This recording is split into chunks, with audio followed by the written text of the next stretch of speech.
नमस्कार दोस्तों, एक बार फिर आप लोगों का स्वागत और अभिनंदन करते हैं अपने यूट्यूब चैनल पर स्टडी विद डी के दिल्ली। आज हम लोग डीएलएड सेकंड सेमेस्टर के सेकंड पेपर में प्रारंभिक शिक्षा के नवीन प्रयास में आज का जो हमारा टॉपिक है ये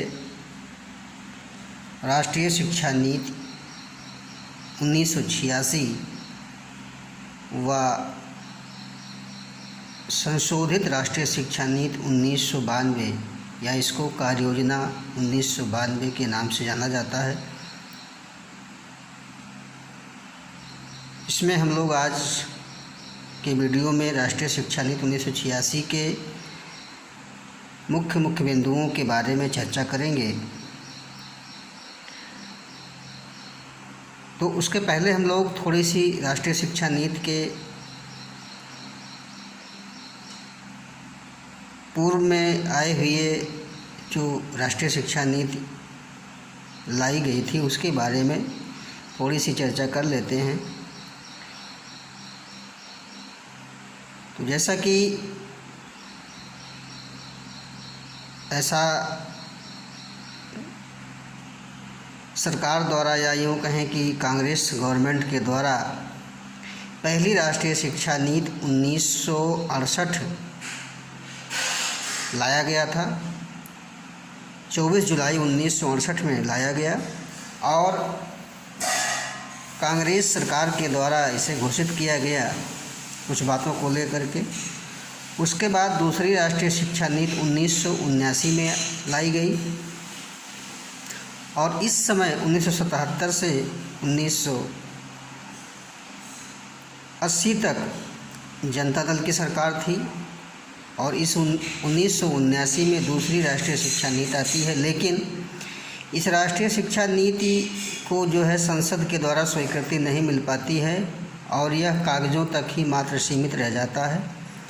अर्थात यह राष्ट्रीय शिक्षा नीति 1979 जनता दल सरकार के द्वारा लाया गया लेकिन यह पारित नहीं हो पाया और लागू भी नहीं हुआ। तो इस नाते इसी प्रक्रिया में जो है राष्ट्रीय शिक्षा नीति के बातों को लेकर के सन 1986 में प्रधानमंत्री जी राजीव गांधी जी के काल में उस समय जो है राष्ट्रीय शिक्षा नीति 1986 को लाया गया और उसमें कुछ जो भी बातें थीं उसकी हम लोग चर्चा करेंगे। तो हम देखते हैं कि अगस्त 1985 में शिक्षा की चुनौती नामक एक दस्तावेज़ तैयार किया गया जिसमें भारत के विभिन्न वर्गों बौद्धिक, सामाजिक, राजनीतिक, व्यावसायिक, विषय विशेषज्ञ व प्रशासकीय वर्गों के द्वारा जो है इस पर टिप्पणी पेश की गई और फाइनली मई 1986 में शिक्षा नीति के प्रारूप को अंतिम रूप देकर इसे जारी कर दिया गया। तो कहने का मतलब यह है कि 1985 में शिक्षा की चुनौती नामक एक जो है पुस्तक या दस्तावेज कहें प्रकाशित किया गया, पेश किया गया। भारत के विभिन्न क्षेत्रों के लोगों से इस पर राय ली गई और मई 1986 में शिक्षा नीति के प्रारूप को अंतिम रूप दिया गया और यह भारत की पहली राष्ट्रीय शिक्षा नीति है जिसमें उसके कार्यान्वयन की पूरी योजना प्रस्तुत की गई, साथ ही साथ में संसाधन भी जुटाए गए। तो अभी तक जो भी राष्ट्रीय शिक्षा नीति लाया गया उसमें कहीं न कहीं केवल बातों को ही रखा गया, क्रियान्वयन की कोई बात नहीं की गई। लेकिन इस राष्ट्रीय शिक्षा नीति में क्रियान्वयन या कार्यान्वयन की बातें भी की गई और साथ साथ उसके लिए संसाधन भी जुटाए गए। तो इसमें हम देखते हैं कि राष्ट्रीय शिक्षा नीति में कुल जो है 12 खंड हैं, इसे 12 खंडों में बांटा गया है और कुल 157 बिंदुओं को लिपिबद्ध किया गया। अर्थात इसमें 157 पॉइंट हैं जो इसमें उल्लिखित किए गए हैं, वर्णित किए गए हैं, जिनमें से कुछ बातें या कुछ मुख्य बातें हम लोग इसमें चर्चा करेंगे। तो हम देखते हैं कि इसमें जो मुख्य बातें हैं वह जो है क्रमशः इस प्रकार हैं। जिनमें सबसे पहली बात है कि राष्ट्रीय शिक्षा प्रणाली, पूरे देश के लिए एक राष्ट्रीय शिक्षा प्रणाली हो और इस शिक्षा प्रणाली के द्वारा राष्ट्र के एक निश्चित स्तर तक सभी छात्रों के, जातियों को, चाहे जिस मत के हों, लिंग के हों, उन्हें बिना किसी भेदभाव के एक गुणवत्ता वाली शिक्षा प्रदान की जाए। तो कहने का तात्पर्य हुआ कि एक राष्ट्र के लिए एक शिक्षा प्रणाली, चाहे वह जिस भी वर्ग का हो, जिस भी जाति का हो, और इसके लिए एक संरचना बनाई गई, एक समान संरचना बनाई गई 10+2+3 का, और यह संपूर्ण राष्ट्र के सभी भागों में स्वीकार किया गया। इसके अलावा इस राष्ट्रीय शिक्षा प्रणाली को चलाने के लिए इसमें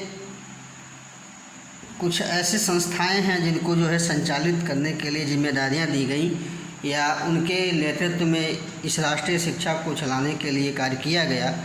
उनमें यूजीसी है, जिसको हम यूनिवर्सिटी ग्रांट कमीशन, विश्वविद्यालय अनुदान आयोग कहते हैं।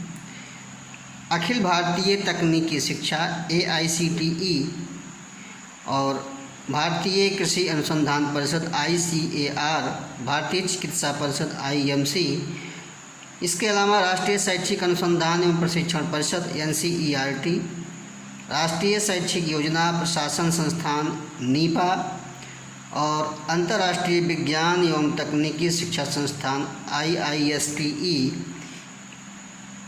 इन सारे लोगों के साथ या इन संस्थानों के साथ जो है मिल करके राष्ट्रीय शिक्षा नीति के शिक्षण बिंदुओं को या राष्ट्रीय शिक्षा प्रणाली को जो है किया गया, और ये सारे मिल करके इस शिक्षा नीति का क्रियान्वयन करेंगे, ऐसी बात उल्लिखित की गई।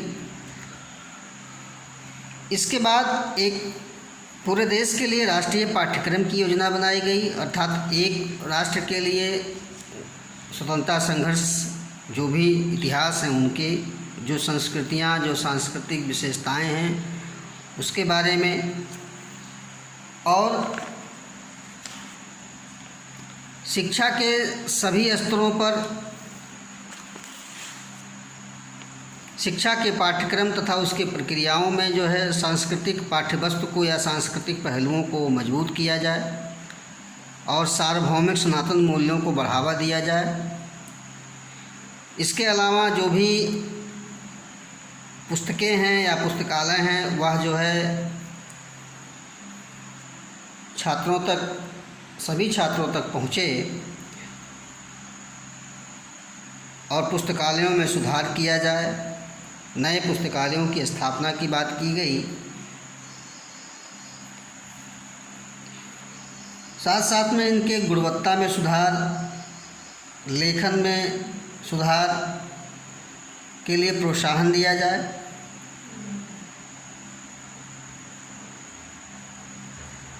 इसके अलावा अगर हम देखें, गणित को एक विषय के रूप में न पढ़ाया जाए बल्कि एक विश्लेषण तर्कयुक्त विषय के रूप में शामिल किया जाए।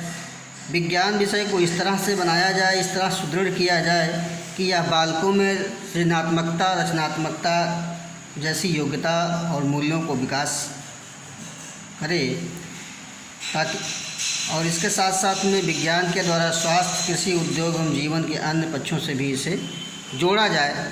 तो इस प्रकार राष्ट्रीय पाठ्यक्रम में, राष्ट्रीय शिक्षा प्रणाली के द्वारा राष्ट्रीय पाठ्यक्रम को एक राष्ट्र के लिए उनके सांस्कृतिक धरोहरों, संविधान के प्रति उनके कर्तव्यों, देश के प्रति उनके कर्तव्यों, उनके अधिकारों के बारे में उन्हें जागरूक किया जाए।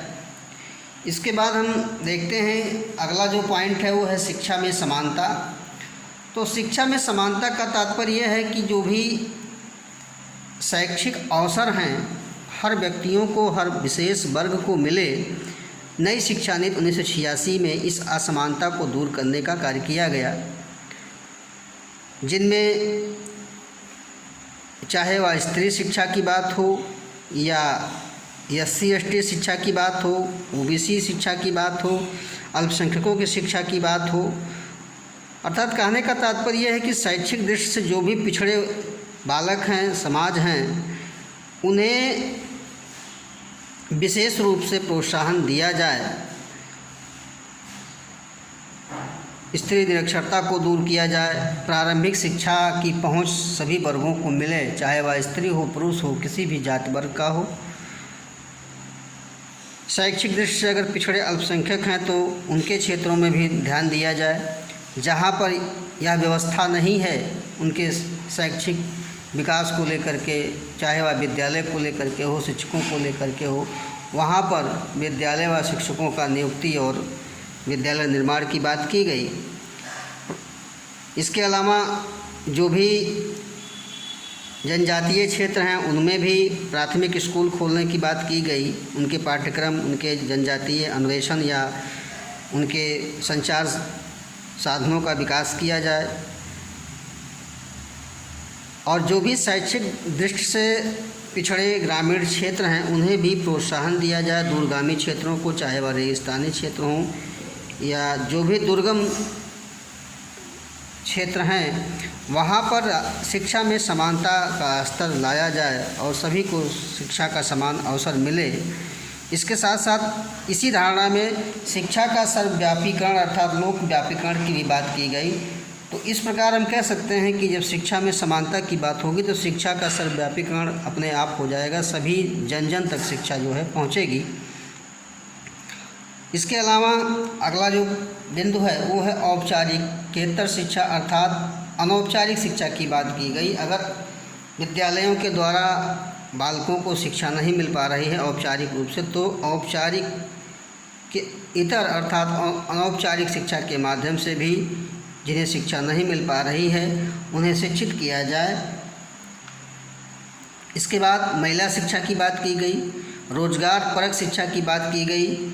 रोजगार परक शिक्षा में व्यावसायिक शिक्षा को जो है ज़्यादा बढ़ावा दिया गया और इसमें तकनीकी शिक्षा या उद्योगों का प्रशिक्षण तथा इनके जीवन उपयोगी रोजगार परक शिक्षा देने की बात की गई। इसके साथ साथ में संस्कृति पोषण व मूल्य शिक्षा की बात की गई, अर्थात जो उनकी संस्कृतियां हैं, उनके धरोहर हैं, उनका संरक्षण कैसे हो, उनको पोषित कैसे किया जाए, उसके बारे में जागरूक किया जाए, मूल्य शिक्षा को भी बताया जाए। तो इस प्रकार राष्ट्रीय शिक्षा नीति 1986 में एक समान शिक्षा प्रणाली की बात की जाती है हर वर्ग व्यक्ति के लिए। इसके बाद अगला देखते हैं कि शिक्षक शिक्षा के लिए भी बात की गई, अर्थात अध्यापकों के शैक्षिक गुणवत्ता में सुधार करने के लिए उनके प्रशिक्षण के संबंध में अनेक बातें कही गई थीं, जिनमें अध्यापकों के चयन प्रक्रिया, उनकी नियुक्ति प्रक्रिया में सुधार किया जाए, उनके रहन सहन, उनके वेतन वृद्धि, उनके प्रोन्नति के बारे में भी बातें की गई और साथ साथ में अध्यापकों के लिए आचार संहिता भी तैयार की गई। अध्यापकों के प्रशिक्षण कार्यक्रम में सुधार लाने की बात की गई। तो इस प्रकार शिक्षक शिक्षा के संबंध में उनके प्रशिक्षण को लेकर के, उनके चयन को लेकर के, उनकी नियुक्ति प्रोन्नति को लेकर के और उनके आचार संहिता को लेकर के बातें की गई। इसके अलावा अगर अगले बिंदु को देखें तो इसमें अगला है प्रौढ़ शिक्षा। तो साक्षरता का प्रसार करने के लिए अर्थात शिक्षा का प्रसार करने के लिए इस कार्य का जो है बहुत ही महत्वपूर्ण योगदान है प्रौढ़ शिक्षा का। और प्रौढ़ शिक्षा को अधिक प्रभावी बनाने के लिए तमाम जो है योजनाएं की गई, तमाम कार्यक्रम चलाए गए और इसके द्वारा जो औपचारिक शिक्षा से वंचित रह गए व्यक्ति हैं उन्हें जो है बिना किसी आर्थिक और सामाजिक भेदभाव को देखते हुए उन्हें राष्ट्रीय शिक्षा नीति 1986 के द्वारा शिक्षित किया जाए, ऐसी बातें की गई। और इसके बाद अगला है तकनीकी एवं व्यावसायिक शिक्षा को महत्व। तकनीकी एवं व्यावसायिक शिक्षा की ही बात की गई। इसके अलावा जो अगला है वो है दूरस्थ व मुक्त विश्वविद्यालय। दूरस्थ शिक्षा के माध्यम से या मुक्त विश्वविद्यालयों के माध्यम से भी शिक्षा को जो है बढ़ावा देने की बात की गई, जिनमें इंदिरा गांधी राष्ट्रीय मुक्त विश्वविद्यालय कार्यक्रमों का विस्तार कराने की बात की गई। मुक्त विश्वविद्यालयों के कार्यों की गुणवत्ता सुनिश्चित करने की बात की गई और मुक्त विश्वविद्यालयों की स्थापना की बात की गई थी, तो ताकि जो है बच्चों को या जो भी स्कूली शिक्षा से वंचित रह जा रहे हैं या जो रेगुलर शिक्षा लेने में असमर्थ हैं, उन्हें इस दूरस्थ शिक्षा के माध्यम से शिक्षा दिलाई जाए। इसके अलावा अगला जो है वो है कि डिग्री को सेवा से अलग करने की बात की गई। अर्थात कहने का मतलब ये हुआ कि जो भी रोज़गार हैं वह डिग्री या रोज़गार के लिए विश्वविद्यालय उपाधियों की अनिवार्यता जो है उसे समाप्त करने की बात कही गई, क्योंकि जो भी रोज़गार हैं उनके ज्ञान कौशल अभिरुचि की आवश्यकता होती है, ना कि डिग्रियों की। और इसके लिए जो भी कार्य किए गए, रोजगार हेतु जन परीक्षाएँ आयोजित की जाती हैं, वहाँ विश्वविद्यालयों की औपचारिक जो उपाधियाँ हैं उसे समाप्त करने की बात की गई थी। इसके बाद सर्व शिक्षा अभियान की भी बातें जो है इस 1986 शिक्षा नीति में किया गया था। इसके अलावा विद्यालय संकुल या जिसे हम कहते हैं स्कूल समूह या स्कूल ग्रुप, इनमें छोटे छोटे जो माध्यमिक विद्यालय हैं वह सही ढंग से संचालित नहीं हो पा रहे हैं, तो एक बड़े माध्यमिक विद्यालयों के द्वारा इन ग्रुप को जो है एक ग्रुप बना करके इन्हें चलाया जाए। इसके अलावा नारी समानता की बात की गई, हमने चर्चा किया। विकलांगों की शिक्षा के लिए भी जो है कार्य किए गए। 1986 के राष्ट्रीय शिक्षा नीति में विकलांगों की शिक्षा के लिए, चाहे वह शिक्षक हो या शिक्षार्थी हो, दोनों दृष्टिकोण से शिक्षकों को वही प्रशिक्षण दिलाया जाए और विकलांग बच्चों पर या विकलांग बच्चों के व्यावसायिक शिक्षा का भी प्रावधान किया जाए और उनसे संबंधित अनुसंधान कार्य कराए जाएं। इसके अलावा SC ST व अन्य पिछड़े वर्गों की शिक्षा की बात हमने किया कि अनुसूचित जाति, अनुसूचित जनजाति व अन्य पिछड़े वर्गों को भी शिक्षा दिलाई जाए। अनुसंधान विकास को लेकर के भी कार्य कराए जाएं। शिक्षा के क्षेत्र में जो भी अनुसंधान हो रहे हैं, जो भी पाठ्यक्रम में सुधार हो रहे हैं, नवाचार हो रहे हैं, उसके दृष्टिकोण को भी रख करके उसमें भी विकास किया जाए और अध्यापकों को अनुसंधान करने के अधिक से अधिक अवसर दिए जाएं और पाठ्यक्रम विकास कक्षों की में स्थापना करने की बात की गई थी। इसके अलावा शिक्षा में कंप्यूटरों का उपयोग सहित जो संचार साधन हैं उसका भी इस्तेमाल करने की बात इस राष्ट्रीय शिक्षा नीति में किया गया।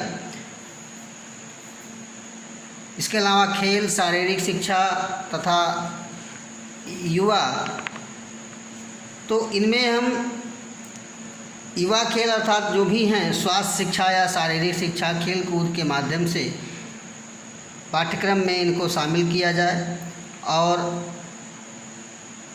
योग प्रशिक्षण आदि की भी सुविधाएं उपलब्ध कराई जाएं, ऐसा जो है राष्ट्रीय शिक्षा नीति में उल्लेखित किया गया था। इसके अलावा मूल्यांकन प्रक्रिया तथा परीक्षा में सुधार करने की बात की गई। जो भी मूल्यांकन की प्रक्रिया है वह सतत मूल्यांकन के माध्यम से परीक्षा प्रणाली में सुधार किया जाए, अर्थात सतत मूल्यांकन की बात की गई थी। इसके बाद है शिक्षा प्रबंध, शिक्षा में प्रबंधन की व्यवस्था जो है सुदृढ़ कराई जाए और इसके लिए केंद्रीय मानव संसाधन मंत्रालय के विभागों को मजबूत किया जाए, भारतीय शिक्षा सेवा का गठन किया जाए, विद्यालय संकुल विकसित किए जाएं और शैक्षिक नियोजनकर्ताओं तथा प्रशासकों के प्रशिक्षण पर ध्यान दिया जाए। तो इस तरह से इस राष्ट्रीय शिक्षा नीति के बिंदुओं में शिक्षा प्रबंधन की बात की गई। इसके अलावा ग्रामीण विश्वविद्यालय व संस्थान स्थापना की भी बात की गई थी 1986 में। जिन क्षेत्रों में विश्वविद्यालय ग्रामीण क्षेत्रों में नहीं हैं, वहाँ पर ग्रामीण विश्वविद्यालयों के स्थापना, उनके प्रोत्साहन की बात की गई थी। और वर्तमान में जो भी ग्रामीण विश्वविद्यालय हैं, उनका समन्वय और पुनर्गठन कराया जाए। ग्रामीण क्षेत्रों में जो स्थित कुछ नई शिक्षा संस्थाएं हैं, स्वायत्त महाविद्यालयों के रूप में उन्हें विकसित कराया जाए। और ग्रामीण शिक्षा के जो भी कार्यक्रम संचालित किए जा रहे हैं, उनके लिए केंद्रीय ग्रामीण संस्थान परिषद का गठन किया जाए। इसके साथ साथ भाषा विकास और सांस्कृतिक विरासत को भी रखा गया इस बिंदु में, जिनमें हमने बहुत चर्चा में सुना है कि त्रिभाषा सूत्र। तो त्रिभाषा सूत्र के माध्यम से एक हिंदी भाषा और एक अंग्रेज़ी भाषा और साथ साथ में उसके एक रीजनल भाषा अर्थात क्षेत्रीय भाषा को भी प्रोत्साहन देने की बात की गई। तो इस प्रकार हमने देखा। इसके अलावा जो है अगला जो है ऑपरेशन ब्लैक बोर्ड की द्वारा भी जो है न्यूनतम सुविधाओं की बात किया गया, जिनमें हमने पिछले वीडियो में देखा था। ऑपरेशन ब्लैक बोर्ड के बारे में हमने बात की है। जिसको ऑपरेशन ब्लैक बोर्ड के बारे में डिटेल देखना है, वह जो है उस प्लेलिस्ट में जा कर के देख सकता है।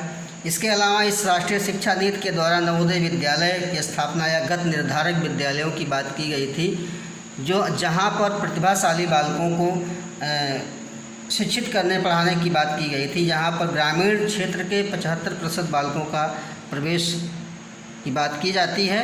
इसके अलावा अध्यापकों के प्रशिक्षण की बात हमने किया ही। कुछ मुख्य बातें हैं राष्ट्रीय शिक्षा नीति को लेकर के, उसको भी देख लेते हैं कि क्या क्या मुख्य बातें थीं। तो इनमें हम देख रहे हैं कि 11वें भाग में बजट का 6% भाग शिक्षा पर व्यय करने की बात की गई थी। शिक्षा प्रशासन का विकेंद्रीकरण हो या 10वें भाग में है, अर्थात जो शैक्षिक प्रशासन है वह केंद्र स्तर से लेकर के और स्थानीय स्तर तक इसका जो है बंटवारा हो प्रशासनिक स्तर पर, केंद्र, प्रांत, जिले और स्थानीय निकायों द्वारा। इसके अलावा विभिन्न स्तरों पर शिक्षा का पुनर्गठन हो, पूर्व प्राथमिक शिक्षा, माध्यमिक शिक्षा, उच्च शिक्षा, खुला विश्वविद्यालय, ग्रामीण विश्वविद्यालय की बात की गई थी।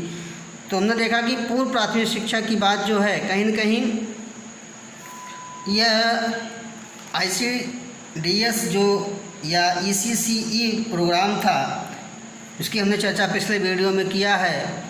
यह प्राथमिक या पूर्व प्राथमिक शिक्षा पोषण, स्वास्थ्य, शारीरिक, मानसिक, नैतिक, संवेगात्मक विकास की दृष्टि से जो पूर्व बाल्यकाल की शिक्षा होती है उसमें प्राथमिकता दी गई है।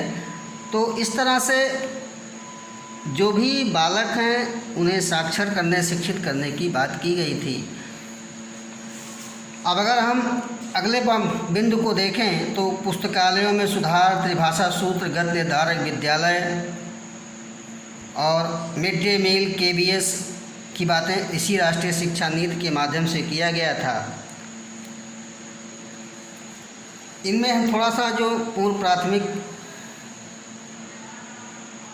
शिक्षा के पुनर्गठन में जो स्तर है उसकी चर्चा थोड़ा सा कर लेते हैं कि जो ECCE प्रोग्राम था उसकी चर्चा हमने पिछले वीडियो में किया है, जिनमें यह मोटा रूप में यह कहा गया कि शारीरिक रूप से, बौद्धिक रूप से, भाषाई रूप से, संवेगात्मक, सामाजिक व नैतिक रूप से पूर्व बालकाल की जो शिक्षा है उसको कराने की ज़रूरत है। और लगभग जन्म से लेकर के यह शिक्षा 6 वर्ष तक चलती रहती है और इस अवधि के विकास के दौरान माता के देखभाल, उसके सुरक्षित प्रसव, स्तनपान इत्यादि, माता का आहार आदि की जो है शिक्षा देने की बात की जाती है और एकीकृत बाल विकास सेवा के द्वारा इसमें सुदृढ़ करने की बात की जाती है ICDS के माध्यम से।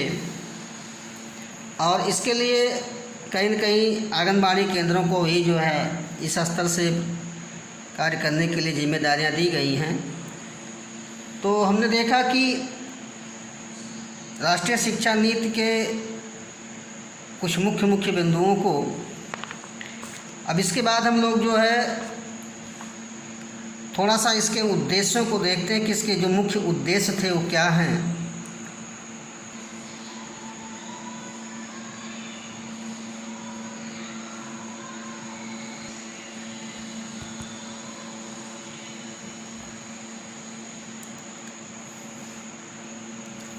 मुख्य उद्देश्यों में हम देख रहे हैं कि जो मोटा उद्देश्य है वह राष्ट्रीय स्तर की शिक्षा प्रणाली हो, राष्ट्रीय पाठ्यक्रम हो, शैक्षिक अवसरों की समान उपलब्धता हो, राष्ट्रीय एकता में वृद्धि हो।